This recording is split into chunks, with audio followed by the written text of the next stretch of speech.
Olá, minhas amigas e meus amigos da resistência ao fascismo e da luta pela democracia.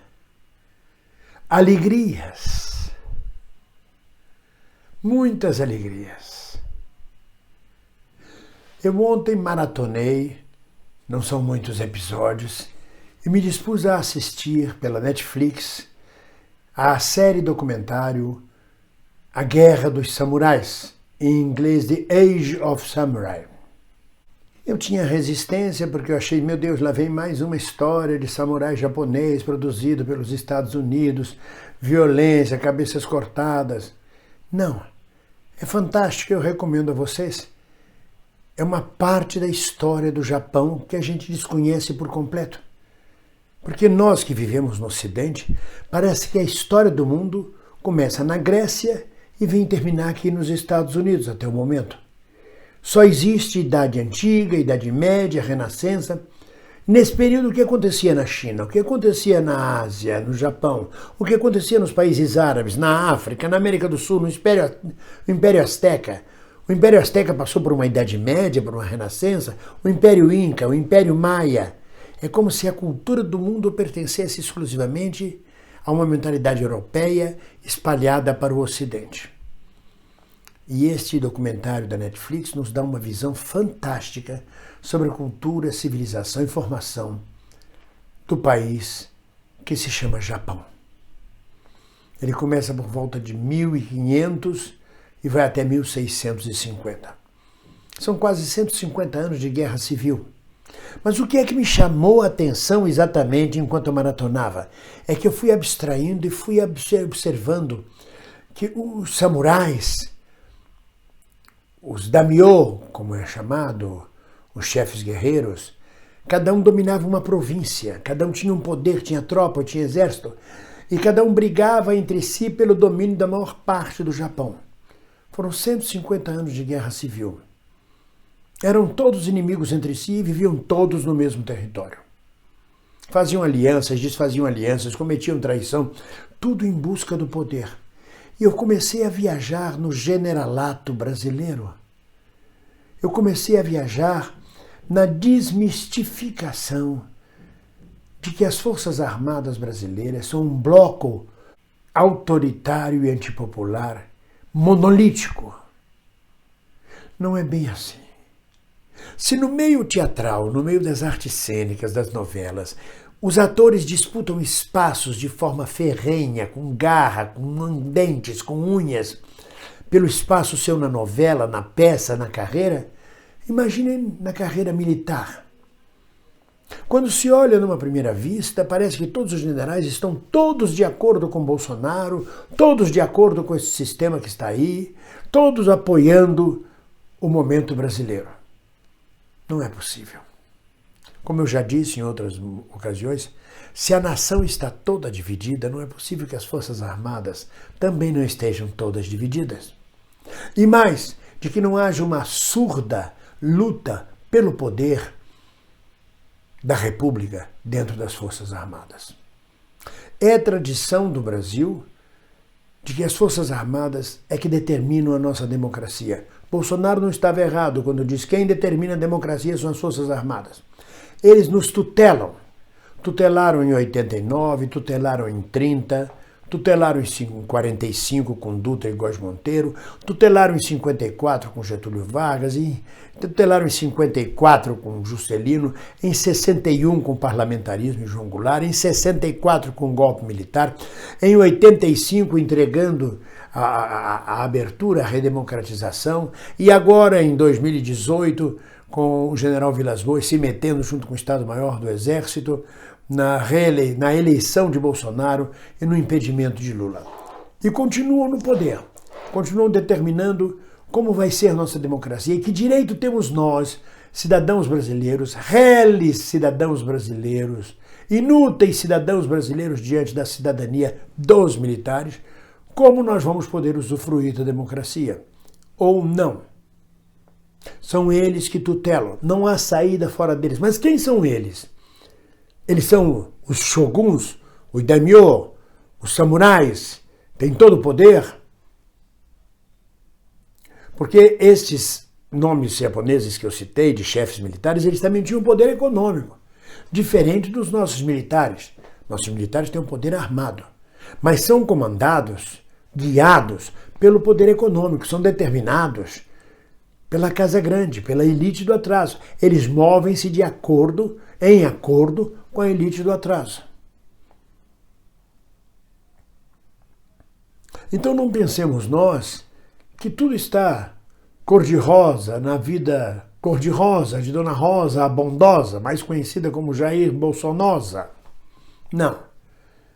Há conflitos internos que a gente desconhece e a gente então tem de ficar muito atento a esses conflitos internos. Quando o general Santos Cruz se torna porta-voz de um segmento do Exército condenando Bolsonaro, ele não fala por ele fala por um segmento. Ele fala por uma luta de poder. Quando o general Braga Neto se recolhe, desaparece da cena quando ele é chefe da Casa Civil, há alguma coisa estranha no ar. Quando o general Vilas Boas se movimenta e o Estado-Maior do Exército vem desmentir o general Vilas Boas, há alguma coisa no ar. Muito sutil, mas há alguma coisa no ar. São eles que tutelam a democracia. O movimento parte deles. São eles que vão autorizar se nós teremos eleições em 2022, se teremos um golpe de Estado ainda mais profundo, ou se permitirão que um governo de centro-esquerda ou um governo progressista tome posse, ou se vão nos impor mais 6 anos de Bolsonaro.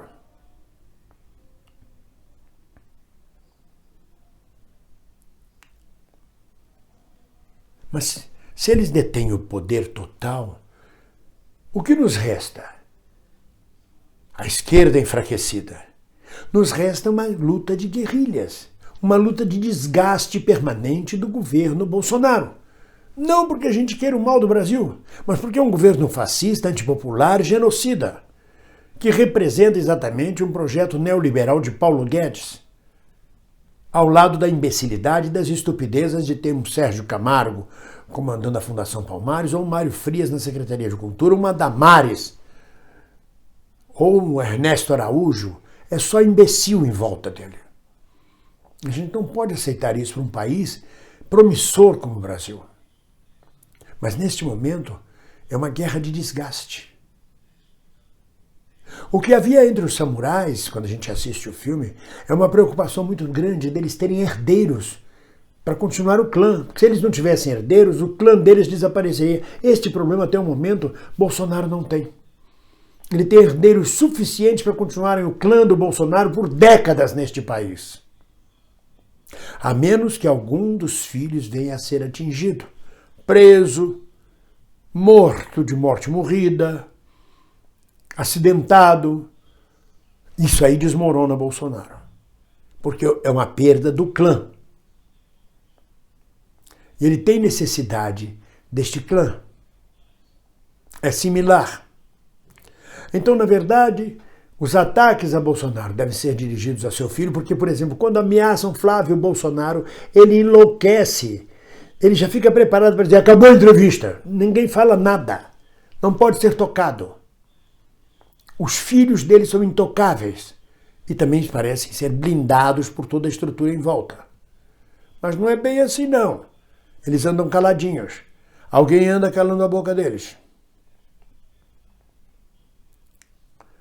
A única diferença dos samurais, dos daimyos, dos chefes japoneses é que eles tinham poder econômico e militar. Aqui temos o poder militar de um lado e o poder econômico do outro trabalhando junto. A ditadura de 64 foi uma ditadura civil que apelou para os quartéis para um golpe militar. Como a de 2016 e 2018, também se deu pelo processo civil com apoio em seguida das Forças Armadas. Nós temos que estar atento. Se a gente quiser fazer uma boa análise e saber como andam as coisas, temos que observar os movimentos, os silêncios, os gestos dos militares no entorno de Bolsonaro. Porque são eles que vão determinar a nossa democracia.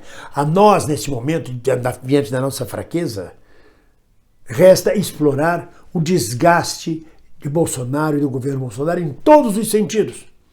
Os 89 mil depositados na conta da Michele, a fábrica de chocolate do Flavinho, as rachadinhas do Flavinho, vamos chamar de Flavinho, o Queiroz, o gabinete do ódio do Carluxo, o fritador de hambúrguer do Eduardo Bolsonaro,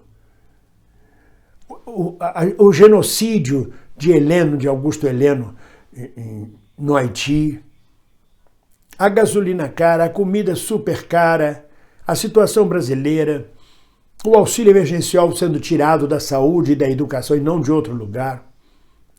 É uma luta diária de desgaste. Este desgaste, como uma guerra de guerrilhas constante contra esse governo neofascista, é que vai se somar com um movimento da Casa Grande, que vem junto com os militares, mais uma vez tutelando a democracia, para a derrubada dessa estrutura que está aí.